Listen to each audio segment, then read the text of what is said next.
அனைவருக்கும் வணக்கம் நண்பர்களே. இன்றைக்கு முக்கியமான பரபரப்பான செய்திகள்லாம் நம்ம பார்க்க போறோம். அதற்கு முன்னாடி நம்மளோட சேனலை நீங்க மறக்காம சப்ஸ்கிரைப் பண்ணுங்க, லைக் பண்ணுங்க, பெல் ஐக்கனை கிளிக் பண்ணுங்க. தொடர்ந்து நம்மளோட சேனலுக்கு ஆதரவை தாங்க. அப்படின்னா தான் நான் தினமும் பல்வேறு விதமான செய்திகளை நீங்க எதிர்பார்க்கிற மாதிரி நான் கொண்டு வந்து சேர்க்க முடியும் உங்ககிட்ட. அதனால நம்மளோட சேனலுக்கு சப்ஸ்கிரைப் பண்ணி சப்போர்ட் பண்ணுங்க நண்பர்களே. வாங்க இப்ப நம்ம செய்திகளை விரிவாக பார்க்க ஆரம்பிப்போம். முதல் செய்தியா இஸ்ரேல் லெபனான் தொடர்பான செய்திகளை தான் பார்க்க போறோம். உச்சகட்ட போர் போயிட்டு இருக்கு நண்பர்களே. என்னன்னா லெபனான் மீது இஸ்ரேல் தாக்குதலை அதிகரித்து வந்துகிட்டு இருக்கிறதாக காணப்படுது. இந்த நேரத்தில் லெபனானில் உள்ள இந்தியர்கள் உடனடியாக கப்பல் மூலமாகவோ இல்ல விமானம் மூலமாகவோ உடனடியா அங்கிருந்து வெளியேறிடுங்க அப்படின்ற மாதிரி நம்மளோட மத்திய அரசிலிருந்து இப்போ ஒரு அறிவிப்பு வெளியாயிருக்கு. இது ரொம்ப கவனிக்கக்கூடிய ஒன்றாக போயிட்டு இருக்கு. அப்ப எந்த அளவிற்கு அங்க ஒரு பரபரப்பான சூழல் போயிட்டு இருக்கு அப்படின்றத நீங்க இந்த ஒரு அறிவிப்பை பார்க்கும் போதே நன்கு புரிந்து கொள்ள முடியும் நண்பர்களே. இப்ப இந்த சூழல்ல நம்ம என்ன மாதிரியான பிரச்சனைகள்லாம் போயிட்டு இருக்கு அப்படின்றத இப்ப வரிசையா பார்ப்போம்.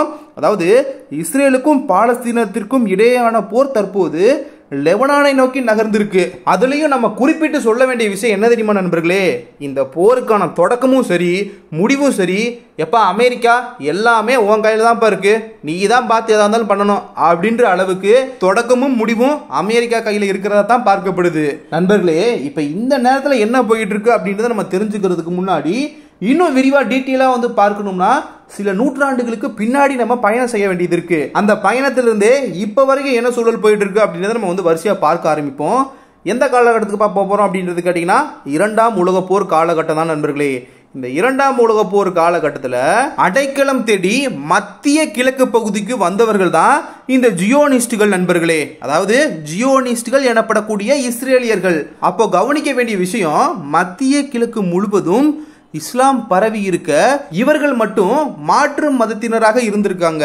அப்போ அமெரிக்காவும் பிரிட்டனும் என்ன பண்ணிருக்காங்கன்னா இவர்களை பாலஸ்தீனத்தின் ஒரு பகுதியில இனி இதுதான்ப்பா உங்க நாடு, இந்த ஒரு சிறிய நிலப்பரப்புல நீங்க வாழ்ந்துக்குங்க அப்படின்ற மாதிரி ஜியோனிஸ்டுகளுக்கு பிரித்து கொடுக்கப்பட்டிருக்கு நண்பர்களே. யாரு பிரிச்சு கொடுத்திருக்கா? அமெரிக்காவும் பிரிட்டனும் சேர்ந்து பாலஸ்தீனத்துல ஒரு பகுதியை கொடுத்திருக்காங்க. சரி, இதெல்லாம் ஓகே, இது வரைக்கும் ஓகே. அதுக்கப்புறம் என்ன நடந்திருக்குப்பா அப்படின்னு கேட்டீங்கன்னா இந்த சிறிய நிலப்பரப்புக்கு இஸ்ரேல் அப்படின்ற ஒரு பெயர் வந்து சூட்டப்படுது நண்பர்களே. ஆனால் அப்போது தொடங்கி இப்போது வரைக்கும் அந்த ஒரு நிலப்பகுதி கொடுத்த மாதிரியே அப்படியே இருக்கா அப்படின்றத கேட்டீங்கன்னா கிடையாது. இஸ்ரேல் பெரிய அளவுக்கு விரிவடைந்திருக்கிறது. குறிப்பா பாலஸ்தீனத்தின் பெரும்பாலான பகுதியை இஸ்ரேலாக மாற்றப்பட்டிருக்கு நண்பர்களே. இதுதான் இன்று நடக்கக்கூடிய போருக்கான தொடக்க புள்ளி, வேற எதுவும் கிடையாது. இப்போ போயிட்டு இருக்க இந்த பிரச்சனைக்கான ஆரம்ப புள்ளி எங்க அப்படின்றத பார்த்தீங்கன்னா இதுவா தான் இருக்கும். நீங்க தேடி பார்த்தாலும் இதுதான் காரணம். ஓகேவா நண்பர்களே? இதுக்கப்புறம் என்ன நடந்திருக்கு அப்படின்னு கேட்டீங்கன்னா இந்த ஜியோனிஸ்டுகளின் ஆட்சியாளர்கள் இருக்காங்கல்ல, இது வரைக்கும் நம்ம விரிவுபடுத்தினது பத்தாதுங்க.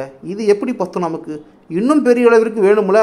அப்ப இன்னும் பெரிய அளவிற்கு விரிவுபடுத்துவோம் அப்படின்னு வந்து இதுக்கப்புறம் வரக்கூடிய ஆட்சியாளர்கள் எல்லாருமே அப்படி தொடர்ச்சியா வந்து நாட்டின் பரப்பை விரிவுபடுத்துவதற்கான முயற்சிகளை மேற்கொள்ள ஆரம்பிச்சிருக்காங்க.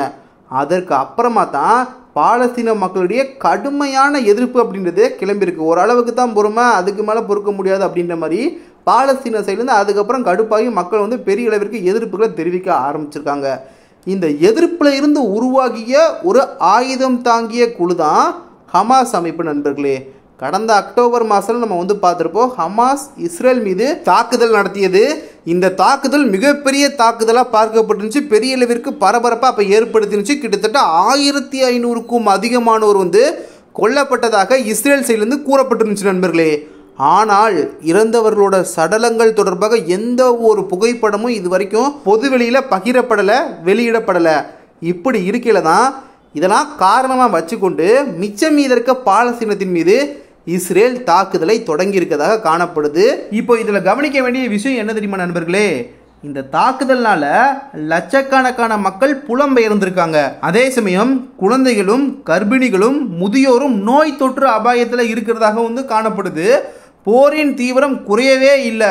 ஒரு கட்டத்தில் இந்த தாக்குதலை பார்த்து ஹிஸ்புல்லா அமைப்பு கொதித்து எழுந்திருப்பதாக காணப்படுது. இப்போ இந்த ஹிஸ்புல்லா அமைப்பை பத்தி நம்ம பார்த்தோம்னா இது ஈரான் ஆதரவு பெற்ற ஹமாஸுக்கு சப்போர்ட் பண்ணக்கூடிய ஒரு அமைப்பு நண்பர்களே. தற்போது லெபனான்ல இருந்து தான் இயங்கி வந்துகிட்டு இருக்கிறதாக காணப்படுது. இஸ்ரேலின் தாக்குதலுக்கு எதிராக ஹமாஸுடன் கைகோர்த்து ஹிஸ்புல்லா களத்தில் இறங்கியிருப்பதாக காணப்படுகிறது. இதனால இஸ்ரேல் கொஞ்சம் தடுமாறியதாகவும் வந்து காணப்படுது. இதெல்லாம் ஒரு புறம் பார்த்துக்கிட்டு இருந்தா அமெரிக்கா இப்படியே விட்டுக்கிட்டு இருந்தா சரிப்பட்டு வராது, நம்ம ஆளுக்கு ஏதாவது உதவணும், அப்படி இல்லைன்னா இப்போயே வந்து தடுமாற்றத்தை சந்திச்சு வந்துட்டு இருக்காப்புல அப்படின்னு சொல்லி அமெரிக்கா சைட்லேருந்து இஸ்ரேலுக்கு உதவப்பட்டிருக்கு. இப்படி அமெரிக்கா சைட்லேருந்து கிடைத்த இந்த ஒரு உதவினால சுதாரித்து கொண்ட அந்த நாடு தற்போது லெபனான் மீதும் தாக்குதலை தொடங்கியிருப்பதாக காணப்படுது நண்பர்களே. இதில் குறிப்பிட்டு சொல்லணும்னா பேஜர், வாக்கி டாக்கி என சைபர் தாக்குதலை நடத்தி வந்துகிட்டு இருந்த இஸ்ரேல் இப்ப போர் விமானங்களை கொண்டு நேரடியாக தாக்குதலையும் இறங்கியிருப்பதாக காணப்படுது. இதனால 600க்கும் அதிகமான லெபனான் மக்கள் உயிரிழந்திருக்காங்க நண்பர்களே. இதெல்லாம் பார்த்துக்கிட்டு இருந்த ஐநா என்ன பண்ணியிருக்காங்க, இப்ப இப்படியே விட்டு இருந்தா சரிப்பட்டு வராது, மத்திய கிழக்கு முழுவதும் இந்த ஒரு போர் அப்படின்றது தீவிரம் அடைஞ்சிரும் அப்படின்னு உணர்ந்த ஐநா பாதுகாப்பு கவுன்சில் கூட்டத்தை கூட்டியதாக பார்க்கப்படுது. ஆனால் இப்போது வரைக்கும் இஸ்ரேல் இந்த தாக்குதலை நிறுத்தியபாடே இல்லை, தொடர்ச்சியாக தாக்குதல் நடத்தி வந்துக்கிட்டு இருக்கு. நீங்கள் என்ன வேணால் கூட்டம் நடத்துங்க, என்ன வேணால் பண்ணுங்க, இங்கிட்ட ஒரு புறம் தாக்குதல் தான் அப்படின்ற மாதிரி எதையுமே பெருசாக கண்டுக்காமல் ஒரு புறம் இஸ்ரேல் தன்னுடைய வேலையில் மும்முரமாக இறங்கி வந்துக்கிட்டு இருக்கு, தாக்குதல் நடத்தி வந்துக்கிட்டு இருக்கு. இப்படி இருக்கையில் லெபனானில் உள்ள இந்தியர்கள் உடனடியாக வெளியேறணும் அப்படின்ற மாதிரி நம்மளோட மத்திய அரசிலிருந்து ஒரு அறிவிப்பு வெளியாயிருக்கு, அறிவுறுத்தல் வழங்கப்பட்டிருக்கு. குறிப்பாக லெபனானில் உள்ள இந்திய தூதரகம் தான் இந்த ஒரு அறிவுறுத்தல்களை வழங்கியிருக்காங்க நண்பர்களே. சரி, இதெல்லாம் ஒரு புறம் இருக்கட்டும், இந்த மாதிரியான தாக்குதலில் யாருக்கு பாதிப்பு அதிகம் அப்படின்னு நம்ம வந்து பார்த்தோம்னா யாருக்கு, ஒரு புறம் பாலஸ்தீனத்துக்கா இல்லை இஸ்ரேலுக்கா இல்லை லெபனானுக்கா அப்படின்றத கேட்டிங்கன்னா இந்த 3 நாடுகளையும் தாண்டி அந்த நாட்டில் இருக்கக்கூடிய மக்களுக்கு தான் அதிக பாதிப்புன்னு வந்து சொல்லணும் நண்பர்களே. ஏன்னா ஒரு புறம் பாலஸ்தீனம் சைட்லேருந்து இஸ்ரேல் மேலே தாக்குதல் நடத்தப்படுது, அதுக்கு நாங்கள் பதில் தாக்குதல்னு சொல்லி வந்து பெரிய அளவிற்கு இஸ்ரேல் சைட்லேருந்து தாக்குதல் அரங்கேற்றப்படுது. இங்கிட்டு ஒரு புறமாக இஸ்ரேலுக்கும் லெபனானுக்கு இடையே பிரச்சனை தீவிரமடைஞ்சு அங்கே தாக்குதல் அப்படின்றது பெரிய அளவிற்கு சென்று கொண்டிருப்பதாகவும் காணப்படுது. இப்போ இதெல்லாம் வந்து வச்சு பார்த்தோம்னா ஓவராலாக பாதிக்கப்படக்கூடியது பொதுமக்கள் தான், அப்பாவி மக்கள் தான் பாதிப்புகளை சந்தித்து வந்துக்கிட்டு இருக்காங்க. இந்த விஷயத்தை மெயினாக கருத்தில் கொண்டாது இந்த பிரச்சனையை முடிந்தளவிற்கு முடிப்பதற்கான நகர்வை நோக்கி இந்த 3 நாடுகளும் நகர்ந்தால் நன்றாக இருக்கும் அப்படின்ற மாதிரி எல்லாரும் எதிர்பார்க்கக்கூடிய ஒன்றாக இந்த நேரத்தில் இந்த விஷயம் உள்ளது நண்பர்களே. அடுத்த செய்தியா இந்தியா மாலத்தீவு தொடர்பான செய்தி தான் நண்பர்களே. அதாவது மாலத்தீவு அதிபர் சீனாவுடன் நெருக்கம் காட்டி வந்ததை நம்ம வந்து பார்த்திருந்தோம். அது ஒரு பெரும் விவாதமாக மாறி இருந்த நிலையில இந்தியாவுடன் சில விஷயங்கள்ல பகைத்து கொண்டதும் பெரிய அளவிற்கு பேசும் பொருளாக மாறி இருந்துச்சு.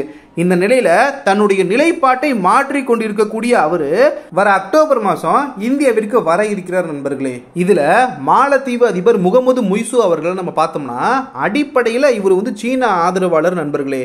அதாவது கடந்த ஆண்டு நடைபெற்ற அந்த நாட்டோட நாடாளுமன்ற தேர்தலையே நம்ம வந்து பார்த்துருப்போம். அதை வச்சே நம்ம வந்து புரிந்து கொள்ள முடியும் இவர் எந்த நாட்டுக்கு ஆதரவு தெரிவிக்க போறாரு அப்படின்றத. அதாவது அப்போ நாங்கள் வெற்றி பெற்றால் மாலத்தீவில் உள்ள இந்திய ராணுவ வீரர்களை வெளியேற்றுவோம் அப்படின்ற மாதிரி வெளிப்படையாகவே கூறி போட்டியிட்டார் நண்பர்களே. அதில் வெற்றியும் பெற்றாரு. இதற்கு அப்புறமாகத்தான் அங்கிருந்து நம்மளோட 90 ராணுவ வீரர்கள் முழுவதுமாக வெளியேற்றப்பட்டிருக்காங்க நண்பர்களே. நம்ம எல்லாருமே கேள்விப்பட்டிருப்போம். இதில் கவனிக்க வேண்டிய இன்னும் சில விஷயங்கள் இருக்கு நண்பர்களே. அதாவது மாலத்தீவுக்கு இந்தியா சார்பில் டோர்னியர் 228 கடல் ரோந்து விமானம் மற்றும் 2 HAL துருவ் ஹெலிகாப்டர்கள் வழங்கப்பட்டிருந்துச்சு. இவற்றை பராமரிப்பதற்கும் இயக்குவதற்கும் மாலத்தீவு ராணுவத்திற்கு உதவுவதற்காக சுமார் 90 இந்திய ராணுவ வீரர்கள் வந்து அங்கே வந்திருந்தாங்க. ஆனால் இவர்கள் நீண்ட காலமாக மாலத்தீவில் இருப்பது தங்களது இறையாண்மையை பாதிக்கிறது அப்படின்ற மாதிரி கூறி வீரர்கள் அனைவரையுமே வெளியேற்ற அந்நாட்டு அதிபர் முகமது முய்சு அவர்கள் வந்து உத்தரவிட்டிருந்தாங்க நண்பர்களே. அதற்கப்புறமா தான் அங்கிருந்து இந்திய ராணுவ வீரர்கள் அனைவருமே வெளியேறியிருக்காங்க. இது தவிர இந்தியாவுடன் போடப்பட்டிருக்க ஹைட்ரோகிராஃபிக் சர்வே ஒப்பந்தத்தை நாங்கள் புதுப்பிக்க போகிறது இல்லைங்க அப்படின்ற மாதிரி மாலத்தீவு அறிவிச்சது. அதாவது இது என்ன மாதிரி ஒப்பந்தம்னா, இந்த மாலத்தீவில் இருக்கக்கூடிய நீர்நிலைகள், பாறைகள், கடற்கரையோரங்கள், கடல் நீரோட்டங்கள் மற்றும் அலை அளவுகள் போன்றவற்றை பற்றி விரிவான ஆய்வு நடத்துவதே இந்த ஹைட்ரோகிராஃபிக் சர்வே ஒப்பந்தம் அப்படின்ற மாதிரி வந்து பார்க்கப்படுது. கடந்த 2018 முதல் இந்த ஒரு ஒப்பந்தம் அப்படின்றது செயல்பாட்டில் இருந்து வந்துகிட்டு இருக்கு. ஆனால் தற்போது மாலத்தீவு அரசு இந்த ஒப்பந்தத்தை புதுப்பிக்க போறதில்ல அப்படின்ற மாதிரி வந்து கூறியிருக்காங்க. இதெல்லாம் ஒரு புறம் இருந்தாலும் இதுக்கெல்லாம் ஹைலைட்டாக ஒரு விஷயம் இருக்கு. என்னன்னா, சீனாவுடைய உளவு கப்பலுக்கு மாலத்தீவு தொடர்ந்து இன்ன வரைக்கும் அனுமதி வழங்கிட்டு இருக்கு நண்பர்களே. ஏற்கனவே இந்த கதையை ஒரு இடத்துல நம்ம வந்து பார்த்துருப்போம். எங்க இலங்கையில் ஞாபகம் இருக்கா நண்பர்களே? இலங்கையும் உளவு கப்பல் விவகாரத்தில் இந்தியாவோட பேச்சு கேட்கல. இப்போ அந்த வரிசையில் இப்போ தற்போது மாலத்தீவு இணைஞ்சிருப்பதாக காணப்படுது. இந்த ஒரு விஷயம் இந்தியாவிற்கு சற்று பின்னடைவாக தான் வந்து பார்க்கப்படுது. பட் பெரிய அளவிற்கு இந்த ஒரு பிரச்சனையாக வந்து பார்க்கப்படல, சின்ன பின்னடைவாக பார்க்கப்படுது. இந்த முரண்பாடுகள்லாம் சரி செய்யத்தான் இந்திய அரசு சமீபத்தில் முன் வந்து சில முக்கிய முயற்சிகளை மேற்கொண்டிருக்காங்க. அதாவது பாரத பிரதமர் திரு நரேந்திர மோடி அவர்கள் பதவியேற்பு விழாவில் முகமது முய்சு அவர்களுக்கு முதல் வரிசையில் இடம் ஒதுக்கப்பட்டிருந்துச்சு. பதவியேற்பு விழா முடிந்த பின்னாடி குடியரசுத் தலைவர் திரௌபதி முர்மு அவர்கள் விருந்து அளித்திருந்தார்.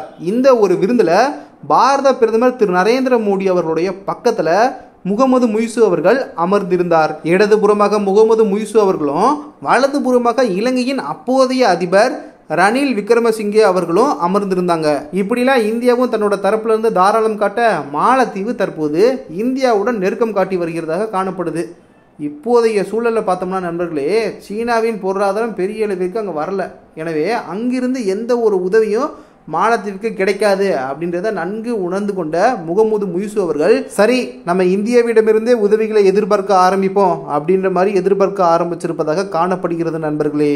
எனவே அவர் அக்டோபர் 6 to 10 வரை இந்தியாவிற்கு வருகிறார். இந்த வருகையின் போது நம்மளோட பாரத பிரதமர் திரு நரேந்திர மோடி அவர்கள், தேசிய பாதுகாப்பு ஆலோசகர் அஜித் தோவல் அவர்கள் ஆகியோரை வந்து சந்திக்க இருக்கிறார் நண்பர்களே. இந்த பயணத்தின் போதுதான் மாலத்தீவுக்கான பல அத்தியாவசிய உதவிகள் குறித்து கோரிக்கையை இந்தியாவிடம் அவர் முன்வைப்பாரு அப்படின்ற மாதிரிலாம் சொல்லப்பட்டு வந்துகிட்டு இருக்கு. இதனை இந்தியாவும் தனக்கு சாதகமாக பயன்படுத்திக் கொள்ளும் அப்படின்ற மாதிரி வந்து பார்க்கப்படுகிறது நண்பர்களே. சரி, ஓகே நண்பர்களே, அவ்வளவுதான் இன்றைய செய்தி. இன்றைய வீடியோவோட நிறைவு பகுதியில் நம்ம இருக்கிறோம். இந்த வீடியோ உங்களுக்கு பயனுள்ளதாக இருந்தா, நீங்க பல்வேறு விதமான தகவலை தெரிஞ்சிருந்தீங்கன்னா மறக்காம நம்மளோட சேனலை சப்ஸ்கிரைப் பண்ணுங்க, லைக் பண்ணுங்க, பெல் ஐக்கனை கிளிக் பண்ணுங்க. உங்களுக்கு இந்த வீடியோ ரொம்ப இன்ஃபர்மேட்டிவாக இருந்துச்சுன்னு சொல்லி தோணுச்சுன்னா உங்களுடைய நண்பர்களுக்கும் ஷேர் பண்ணுங்க, அவங்களும் பார்த்து தெரிஞ்சுக்கிட்டோம். நம்மளுடைய சேனலுக்கு தொடர்ச்சியா ஆதரவு தெரிவிங்க நண்பர்களே. நீங்க எதிர்பார்க்குற மாதிரியான பல்வேறு செய்திகளை தினமும் உங்களுக்கு நான் வீடியோவாக நான் வந்து வழங்குறேன். நான் வேற ஏதாவது டாப்பிக்கில் பேசணும்னு நீங்கள் நினைச்சாலும் கூட கமெண்ட் பாக்ஸில் சொல்லுங்க, நிச்சயமாக நான் பேசுகிறேன் நண்பர்களே. நாளைக்கு இன்னொரு புது வீடியோவில் நான் உங்ககிட்ட வந்து பேசுகிறேன். நன்றி நண்பர்களே. ஜெய்ஹிந்த்.